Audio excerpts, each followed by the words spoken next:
Terima kasih Kang Pendosa. Semoga saya selalu juga buat Anda dan keluarga. Dan waalaikumsalam buat sahabat-sahabat yang sudah mengucapkan salam di bawah. Semoga sehat dan bahagia selalu. Mohon maaf sebentar, saya mau mengambil cas karena HP-nya tinggal sedikit baterainya. Silakan kita berdiskusi di atas. Alhamdulillah, roh itu suci karena yang mengotori roh adalah manusia itu sendiri. Maka dari itu, bila ingin kembali suci, ya jangan jadi manusia. Kalau masih jadi manusia, selamanya kotor terus. Kalau masih jadi manusia, selamanya akan tersiksa terus. Tidak akan pernah merasakan nikmatnya surga.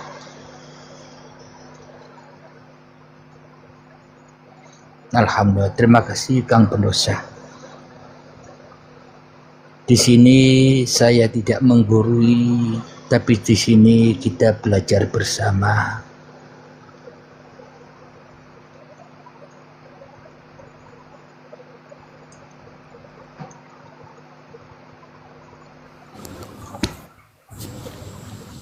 Assalamualaikum warahmatullahi wabarakatuh. Sehat selalu dan bahagia selalu. Kang Sang, silakan perkenalkan diri. Waalaikumsalam warahmatullahi wabarakatuh. Izin, saya dari Jawa Timur, tepatnya di Surabaya. Mohon arahan dan izin nyimak. Alhamdulillahirabbil alamin, kita di sini sama-sama belajar Kang Mas. Saya ada di Medan, Sumatera Utara, tapi saya kelahiran dari Pasuruan, Jawa Timur. Dekat Surabaya jam. Dekat satu. Kira-kira bagaimana pendapat Kang Mas tentang kajian kita di malam ini? Oh ya, tentang nasib ruh di alam barzah ya. Omong-omong, suara saya masih bersihkah Kang Mas? Kan di sini hujannya deras. Alhamdulillah, suaranya aman. Aman, alhamdulillah, terima kasih. Suara jenengan juga aman, tapi bagi saya kurang keras. Kenapa? Karena saya di sini kebarengan hujan. Iya. Tapi bagi yang di bawah, yang penting aman. Enjoy saja. Lanjutkan Kang Mas, apa pendapat Kang Mas, dan mungkin ada pertanyaan, silakan Kang Mas. Kita sama-sama belajar. Iya, kalau izin diberikan waktu bertanya, saya izin bertanya. Silakan Kang Mas. Di dalam persaksian, ya. Apakah di dalam persaksian? Kalau boleh Kang Mas, suaranya agak dikeraskan dikit Kang Mas. Agak dekat dikit.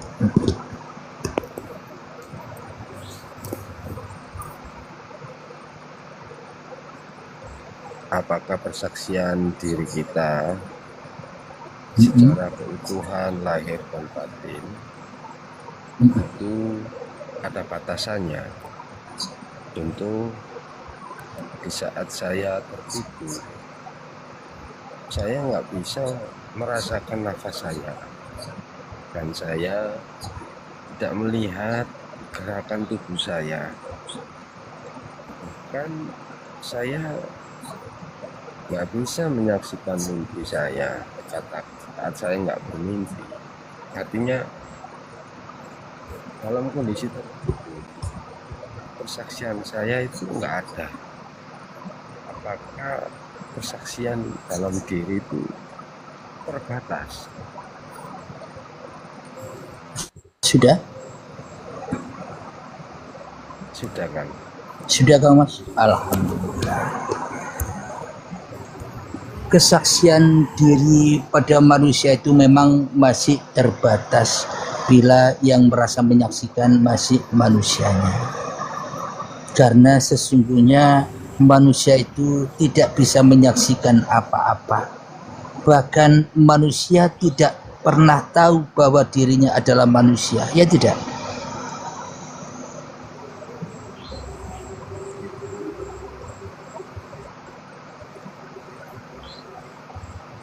Sebenarnya manusia tidak pernah tahu bahwa dirinya adalah manusia. Kenapa? Tanpa Tuhan, tanpa hidup, maka manusia tidak akan berkata bahwa dirinya adalah manusia, ya kan? Iya kan, lanjut. Suara saya apa bisa didengar, Kang Mas? Bisa Kang. Lanjut Kang. Jadi menurut saya pribadi, saya tidak butuh bersaksi kepada Tuhan, karena Tuhanlah yang wajib menyaksikan saya. Kenapa Tuhan wajib menyaksikan saya? Saya ciptaan Tuhan. Jadi saya mah enjoy saja, ya tidak Kang Mas? Iya. Dikarenakan gini Kang, di saat saya itu berbatin, maka batin saya ini ada yang menyaksikan. Di saat saya ini mengeluarkan suara secara lisan, itu pun disaksikan. Di saat saya merasakan dingin, panas, manis maupun pahit, itu pun juga disaksikan. Namun di saat tertidur, persaksian itu nggak ada. Apakah ini yang dinamakan bahwa diri ini terbatas dalam penyaksian diri? Alhamdulillahirabbil alamin, sangat benar Kang Mas. Bila manusianya masih merasa disaksikan, berarti kan masih ada dualitas. Ada yang menyaksikan dan ada yang disaksikan. Tapi ketika Anda tidur, sudah Esa Ahad, tidak ada yang menyaksikan, pun juga tidak ada yang disaksikan, ya enggak? Iya Kang Mas, mohon betul. Nah, jadi contoh logikanya begini. Ketika Anda lagi sendirian di kamar, maka Anda tidak butuh penyaksi dan tidak butuh disaksikan. Kenapa? Yang ada Anda sendiri, ya enggak? Enjoy saja, ya kan? Itulah Esa, itulah Ahad. Iya. Enjoy saja. Jadi di sini yang dipakai Kang Mas, ilmu enjoy. Iya, enjoy saja itu apa dengan sama dengan gitu aja kok repot gitu. Sama. Jadi yang membuat repot itu kan masih manusianya Kang Mas, ya kan? Iya. Insan. Jadi memang yang membuat masalah itu manusianya. Tapi kalau manusianya sudah kembali kepada Tuhan, maka sudah tak ada masalah lagi. Enjoy saja. Karena semuanya adalah kuasa Tuhan. Baik yang ada pada diri saya, ada pada diri Anda, dan pada seluruh alam semesta ini, ya kan? Iya Kang Mas. Jadi tidak ada penyaksi yang disaksikan lagi. Contoh begini Kang Mas, Anda kepingin HP, pasti Anda membeli HP, dan tidak mungkin Anda menyuruh atau memerintahkan HP Anda untuk menyaksikan Anda, karena HP milik Anda. Wajib bagi HP untuk menyaksikan Anda. Namun sesungguhnya Andalah yang wajib menyaksikan HP, karena HP itu milik Anda. Kalau tidak Anda saksikan, kalau Anda tidak jaga, maka HP-nya akan hilang, ya enggak? Iya. Berarti siapa yang berhak atau yang wajib menyaksikan? Ya Allah yang wajib menyaksikan saya. Saya mah enjoy saja. Wong saya hanya diperankan Tuhan, ya enggak?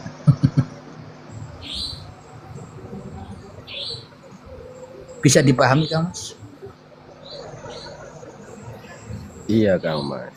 Terkadang Besoknya gitu istri mengatakan bahwa tidur saya mendengkur, menandakan masih ada yang menyaksikan diri saya. Kan gitu Kang Mas. Ya, itu bagi orang lain. Tapi yang namanya kaji diri, kita tidak mengkaji orang lain, tapi mengkaji diri. Toh buktinya ketika Anda tidur, walaupun Anda mendengkur, Anda tidak pernah tahu bahwa Anda mendengkur. Itu kan hanya kata orang. Anda mendengkur, ya enggak? Iya Kang Mas, benar sekali. Benar sekali. Jadi biarlah orang menilai kita, yang penting kita enjoy. Namun ada makna di situ menurut saya Kang Mas. Iya, silakan Kang Mas. Apa maknanya? Masih ada yang menyaksikan diri kita, bukan dari suatu wujud istri, namun wujud penyaksi. Karena ada yang menyaksikan diri kita mendengkur, bukan itu dari wujud, tetapi dari sang penyaksi itu sendiri. Sehingga kenapa keterbatasan kita masih ada yang menyaksikan. Ya, itulah keterbatasan manusia. Jadi memang di enjoy ini yang paham harus enjoy, yang tidak paham pun juga harus enjoy. Kenapa? Allah mau kepada kita, kita belum memahami, ya tetap enjoy saja. Wong maunya Allah, ya kan? Nggih Kang Mas. Nah, jadi yang tidak paham pun harus enjoy. Supaya apa? Supaya suatu saat nanti akan dipahamkan. Namun kebanyakan orang yang tidak paham akhirnya menilai, wah ini ajaran sesat. Nah, karena manusianya menyesatkan dirinya sendiri dengan mengatakan orang lain sesat, iya kan?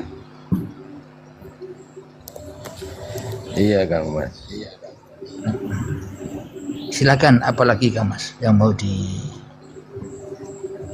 diungkapkan? Alhamdulillah di sini banyak saudara kita di bawah Kang Mas yang pastinya ingin bergabung silaturahim. Silakan yang di bawah, yang di bawah bergabung biar lab ini biar agak panjang. Kalau hanya sedikit yang naik, ya tidak panjang umurnya, ya kan Kang Mas? Yang penting pendek masuk semua daripada panjang masuk separuh, kan gitu Kang Mas. Ya, jadi yang dimaksud umur yang panjang dan umur pendek di sisi Allah itu adalah orang yang di dalam hidupnya sudah mengenal Tuhannya. Itulah orang-orang yang berumur panjang. Kenapa? Karena Tuhan itu maha langgeng, maha abadi, maha kekal, ya kan? Itu yang dimaksud panjang. Meskipun manusia di dalam dunia ini ketika hidup di dunia umurnya pendek, tapi meskipun pendek, ia di dalam hidupnya mengenal Tuhannya. Itulah yang dimaksud umur yang panjang. Namun meskipun manusia itu umurnya 1000 tahun, tapi tidak mengenal Tuhan, pendek usianya, ya kan Kang Mas? Iya Kang Mas, alhamdulillah.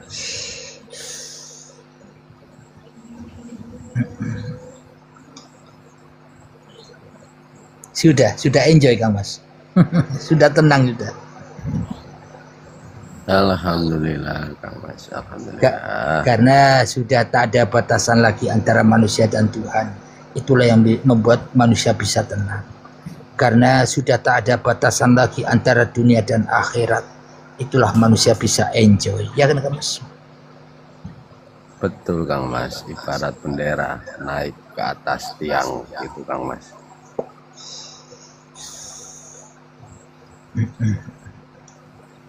Yang di bawah gimana? Ada yang mau naik? Silakan. Biar asik ngobrolnya.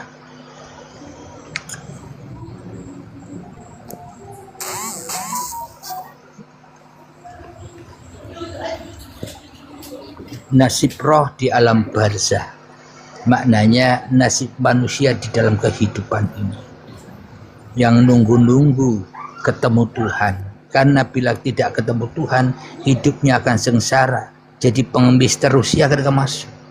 Minta-minta terus karpe nafsunya, ya kan? Ya memang pekerjaannya seperti itu Kang Mas, selalu ingin dipenuhi gitu Kang Mas. Selagi hidup kita hanya meminta-minta Kang Mas, tidak ada cukupnya Kang Mas, kurang terus, tak akan bertemu dengan syukur. Karena memang penggawean ini minta-minta terus, ya pasti ya cepat habis, minta lagi, minta terus. Karena tidak mensyukuri nikmatnya hidup, ya kan Kang Mas? Betul Kang Mas, nanti kalau capek dia lelah sendiri Kang Mas. Ya itulah cerita Tuhan. Maka dari itu nonton Allah sambil makan popcorn, enjoy saja. Kita sambut Kang Raden Bango. Salam kenal, sehat selalu dan bahagia selalu Kang Mas. Silakan perkenalkan diri. Assalamualaikum warahmatullahi wabarakatuh. Waalaikumsalam warahmatullahi wabarakatuh. Saya ini dari Lombok, Bang. Iya, Pak. Ingin bertanya. Soalnya saya ini masih awam. Ya, silakan Kang Mas. Kita di sini belajar bersama. Ya, yang mana yang dikatakan ruh, Bang? Sudah? Iya. Jadi roh, nyawa, jiwa, hati, itulah 4 dulur papat 5 pancer. Pancernya pusatnya ke hidup. Bila tidak ada hidup, tidak ada sesebutan nyawa, tidak ada sesebutan jiwa, tidak ada sesebutan hati, roh. Jadi sebenarnya roh, nyawa, jiwa, hati itu namanya hidup. Jadi di sini kita tidak membahas dulur papatnya, tapi langsung membahas pusatnya, puncaknya, yakni hidup. Begitu Kang Mas. Oh iya. Terus yang dikatakan ruh terletak pada diri manusia ini yang mana? Sudah? Sudah. Alhamdulillah. Hidup inilah ruhullah. Jadi hidup itulah yang ada, yang terletak pada diri setiap manusia. Namun anehnya seluruh manusia termasuk saya selama ini mengaku-akui hidup ini hidupku, seolah-olah manusia bisa menciptakan hidup.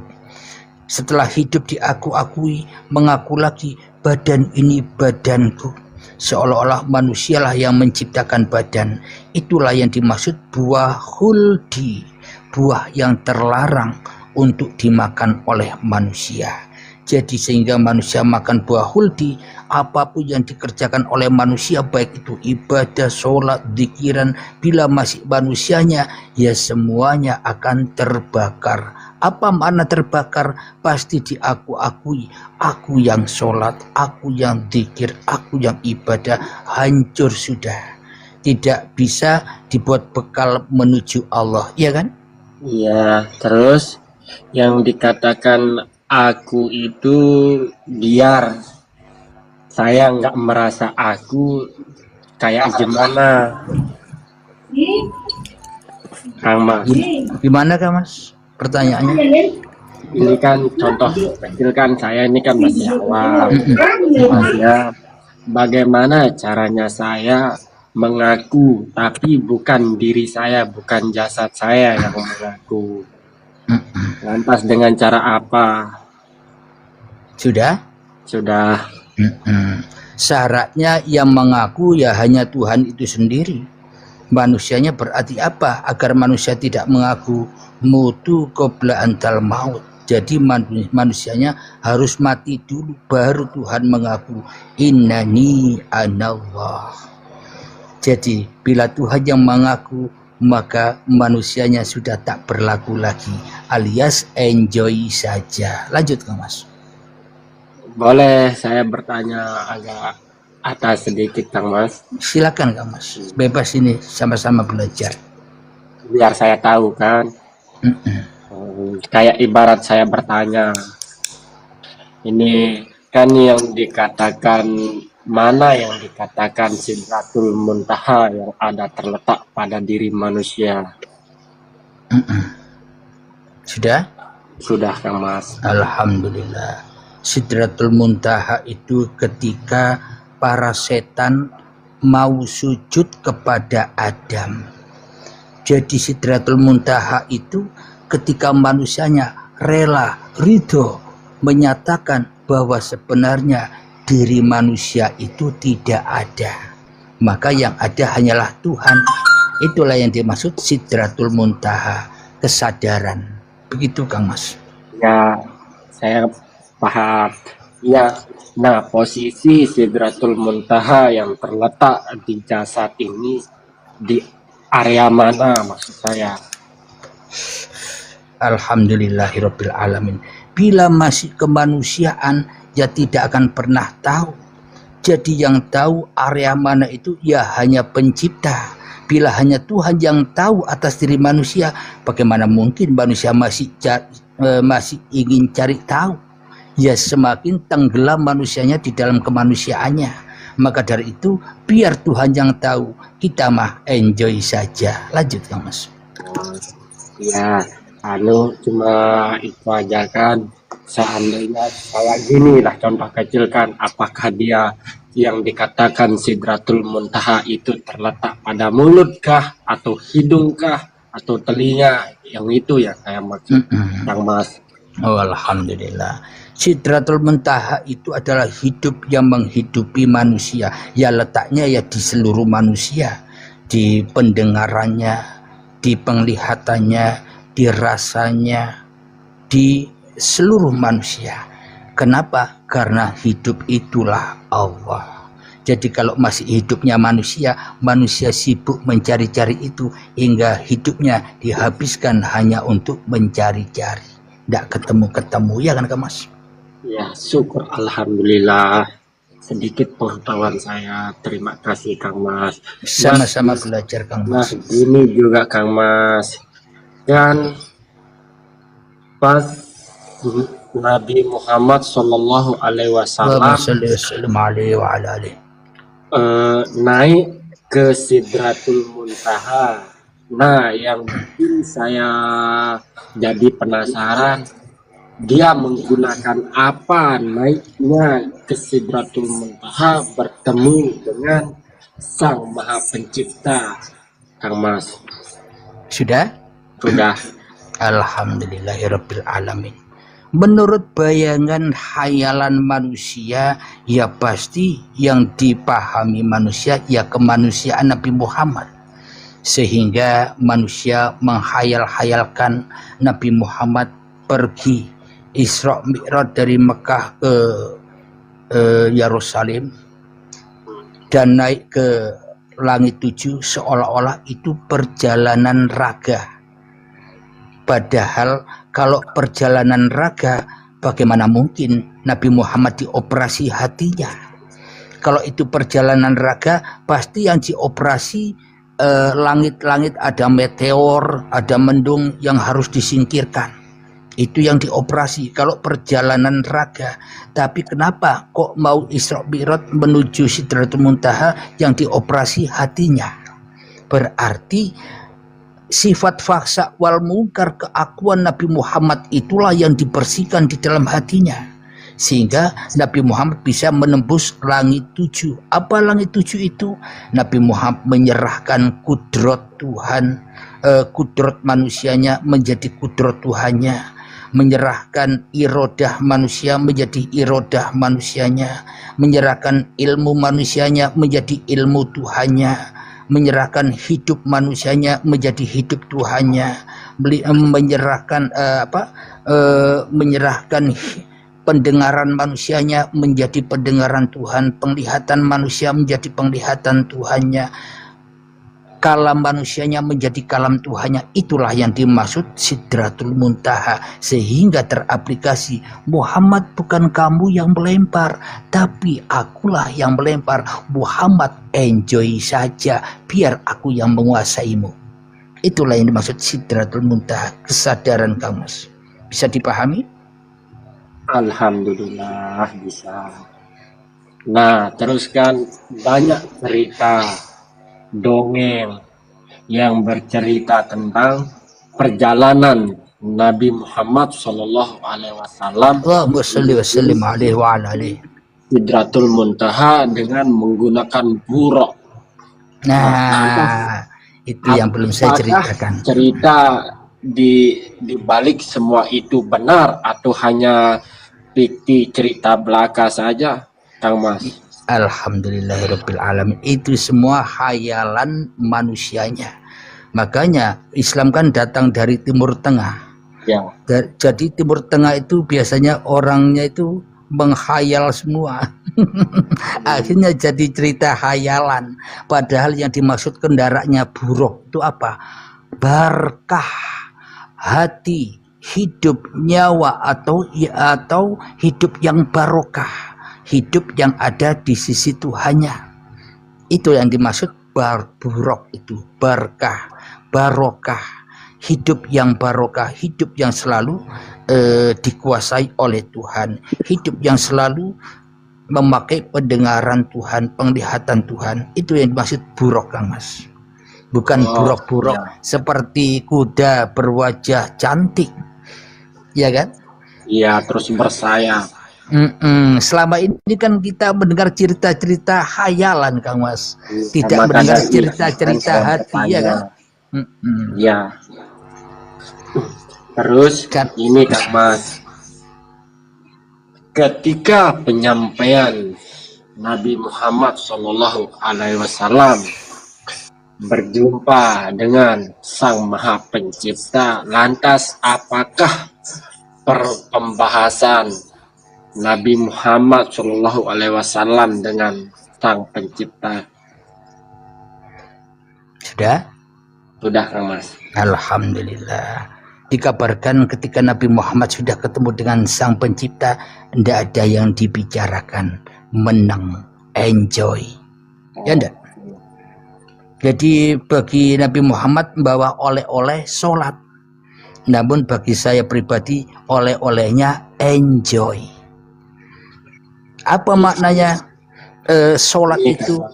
Hakikat sholat itu inna sholata apa? Aqimis sholata li dzikri, dirikan sholat, bukan mengerjakan sholat, dirikan sholat demi mengingat aku. Berarti hakikat sholat itu ya ketika manusianya sudah dikuasai Tuhan, itulah sholat. Maka dari itu enjoy.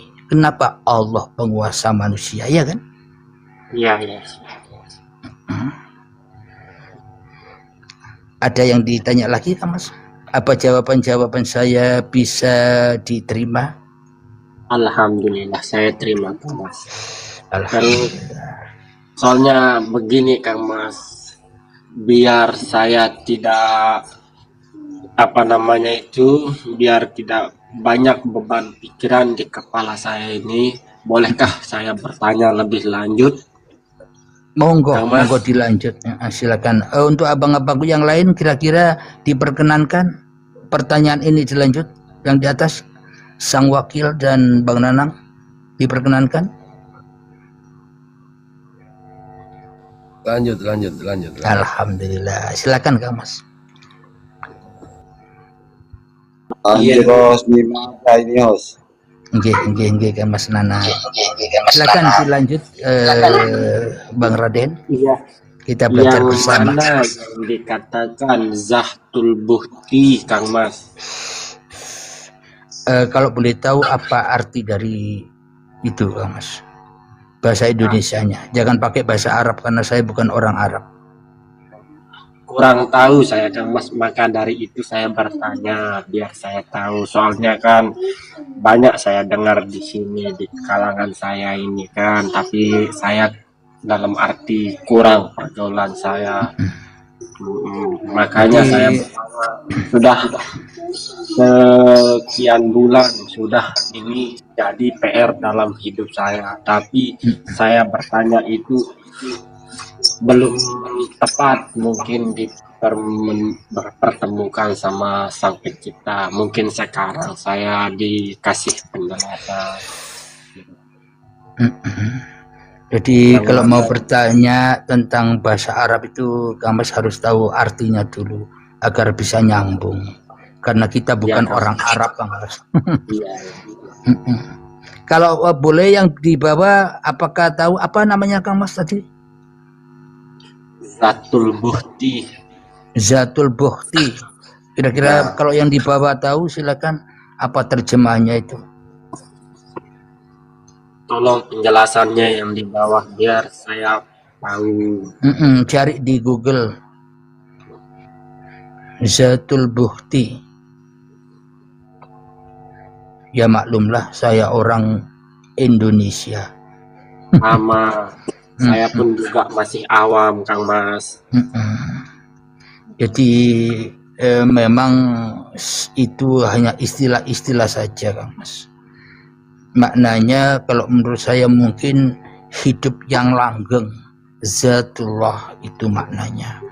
Jadi hidup yang langgeng itu ketika manusianya sudah menyerahkan, memasrahkan, menyelamatkan dari hidup pengakuan manusianya, sehingga manusianya akan hidup langgeng. Karena hidup tak akan pernah mati, ya kan Kang Mas? Mungkin ada pertanyaan lain Kang Mas?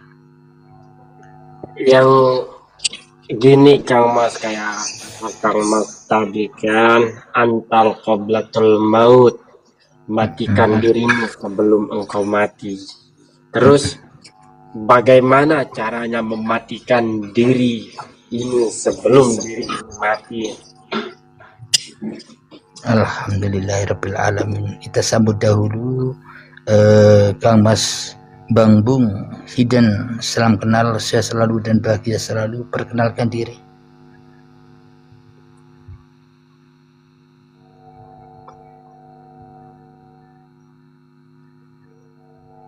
Oke, kalau tidak mengenal diri, saya menjawab dulu pertanyaannya Kang Raden. Bagaimana cara memfanahkan diri? Bagaimana cara mematikan diri? Ya kan Kang Mas Raden? Ya. Kalau kita menyadari bahwa diri manusia ini mati, hanya Allah yang hidup, ngapain dimati-matiin? Wong sudah mati kok mau masih dimati-matikan? Berarti kita kedudukannya lebih tinggi daripada Tuhan, ya enggak? Iya. Nah, jadi kalau manusia sudah menyadari bahwa dirinya mati, ngapain dimati-matiin lagi? Enjoy saja, ya kan? Iya, iya. Jadi untuk prakteknya Kang Mas, ya jangan praktek, biar Tuhan yang praktek pada kita, ya kan? Iya, memang betul. Manusia ini tidak ada daya dan upaya melainkan Tuhan.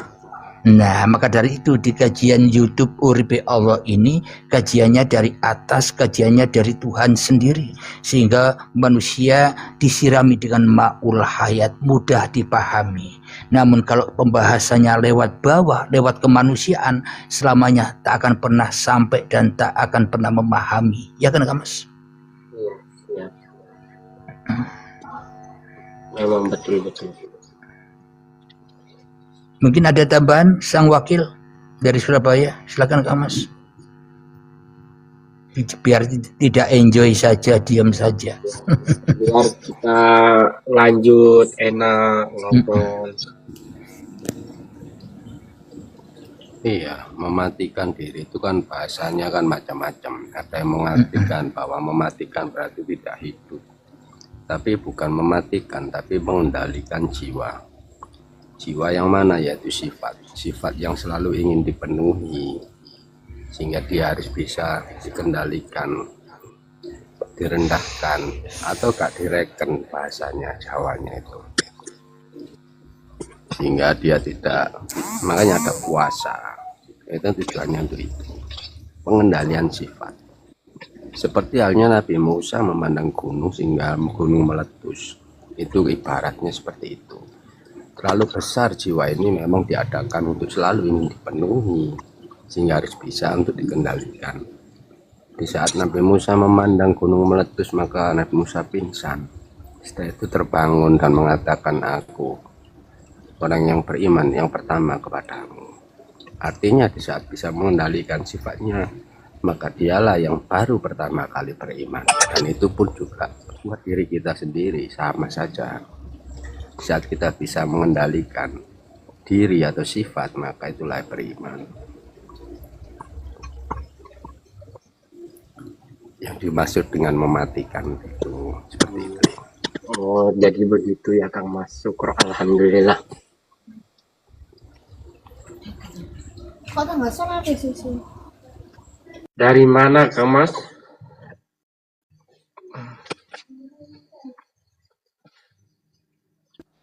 Surabaya, tetangganya beliau. Wah. Salam kenal dari Lombok ya Kang Mas ya. Semoga sehat selalu, panjang bermurah rezeki. Jangan panjang-panjang, nanti kasihan tetangga saya. Saya bingung nyarinya. Iya, Biasa-biasa saja, enjoy saja. Begitu Kang Mas.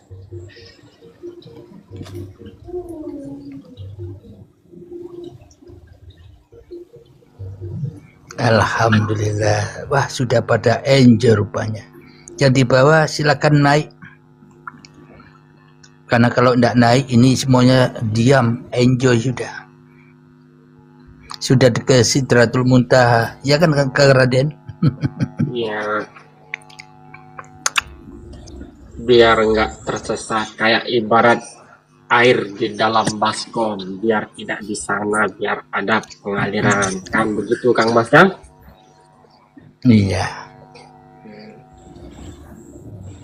Biar tidak terjerat dengan kebimbangan sendiri.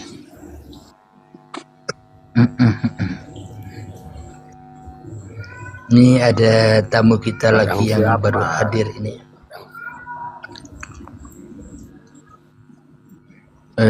Salam hadir Kang Atang Rohyadi. Salam sehat dan bahagia selalu. Silakan perkenalkan diri Kang Mas.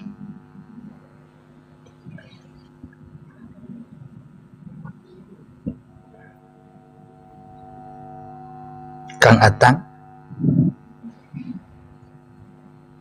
Kalau begitu Kang Mas, saya pamit dulu ya. Terima kasih atas pemberian yang telah Kang Mas berikan kepada saya. Alhamdulillah, sama-sama belajar Kang Mas. Wassalamualaikum warahmatullahi wabarakatuh.